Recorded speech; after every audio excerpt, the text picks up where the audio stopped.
दिल्ली में वैक्सीनेशन पूरे ज़ोर शोर से चालू हो गया है। लोगों में खूब उत्साह है।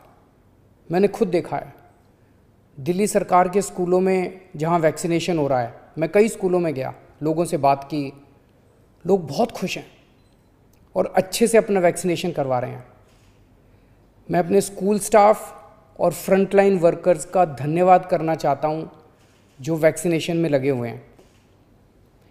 अभी हम 1.25 लाख डोज रोज़ वैक्सीनेशन कर रहे हैं। इसको जल्दी हम रोज़ 3 लाख से अधिक लोगों को वैक्सीन लगाना शुरू कर देंगे। हमारा लक्ष्य है कि आने वाले 3 महीने में सभी दिल्ली वालों को वैक्सीनेशन लगा दिया जाए। लेकिन एक बड़ी समस्या आ रही है और वो है वैक्सीन की कमी की। दिल्ली में हमारे पास अब केवल कुछ दिन के वैक्सीन बचा है और ये समस्या देशव्यापी है। पूरे देश में इस वक्त वैक्सीन की भारी कमी हो रही है। कुछ राज्य तो ऐसे हैं जहां वैक्सीन न होने के कारण अभी तक वैक्सीनेशन शायद शुरू भी नहीं हो पाया। वैक्सीन की कमी देश के सामने इस वक्त बहुत बड़ी चुनौती बन गई है। आज केवल 2 कंपनियां वैक्सीन बना रही हैं। ये दोनों मिलके महीने में केवल 6-7 करोड़ वैक्सीन बनाती हैं। तो इस तरह तो हम देश के हर व्यक्ति को वैक्सीन लगाने में हमें 2 साल से ज़्यादा टाइम लग जाएगा। तब तक तो कोविड की पता नहीं कितनी लहरें आ जाएंगी, कितनी बर्बादी हो जाएगी। इसलिए ज़रूरी है कि हम भारत में वैक्सीन का उत्पादन युद्ध स्तर पे बढ़ाएं और देश के हर नागरिक को अगले कुछ महीने में वैक्सीन लगाने की राष्ट्रीय योजना बनाएं। जब तक हर भारतीय को वैक्सीन नहीं लगती तब तक ये जंग जीती नहीं जा सकती। मैं आज एक सुझाव देना चाहता हूँ। वैक्सीन बनाने का काम केवल 2 कंपनियां ना करें, कई कंपनियों को वैक्सीन बनाने में लगाया जाए। केंद्र सरकार इन दोनों कंपनियों से वैक्सीन बनाने का फार्मूला ले ले और उन सभी कंपनियों को दे दे जो सुरक्षित तरीके से वैक्सीन बना सकती हैं। ऐसे कठिन समय में केंद्र सरकार के पास पावर है कि वो ये कर सकती है।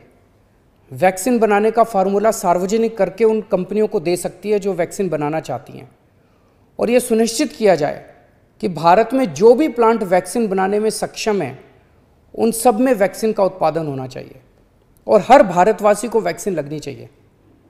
यही एक तरीका है जिसके द्वारा हम जल्दी से जल्दी सभी भारतीयों को वैक्सीन लगा पाएंगे। आपको याद हो जब पहली लहर आई थी हमारे देश में पीपी किट की कितनी किल्लत थी, कितना संघर्ष करना पड़ता था पीपी किट लेने के लिए। सोचो अगर उस टाइम केवल 2 कंपनियों को पीपी किट बनाने का अधिकार होता तो क्या आज देश में पीपी किट मिलते? लेकिन ऐसा नहीं हुआ। आज कई भारतीय कंपनियां पीपी किट बना रही हैं। इसलिए हम किसी और पे पीपी किट के लिए निर्भर नहीं हैं।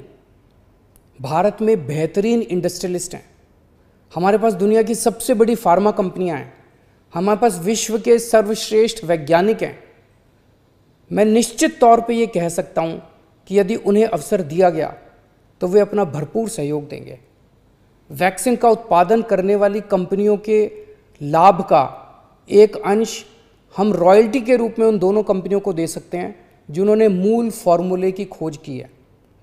मुझे पूरा विश्वास है कि इस तरह हम अगली कोरोना की लहर के पहले भारत के हर नागरिक को सुरक्षा कवच प्रदान कर पाएंगे।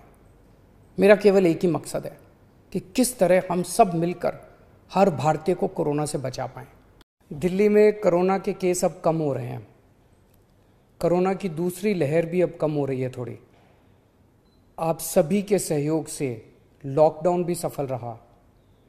हमने पिछले कुछ दिनों में ऑक्सीजन के बेड भी खूब बढ़ाए हैं। कल ही जीटीबी हॉस्पिटल के सामने 500 नए आईसीयू के बेड चालू किए हैं। अब दिल्ली में आईसीयू और ऑक्सीजन के बेड्स की कमी नहीं है। It's great to see you here. Thank you for watching our work. If you haven't subscribed yet, don't forget to click the bell icon and subscribe to Mojo Story and support independent, robust journalism.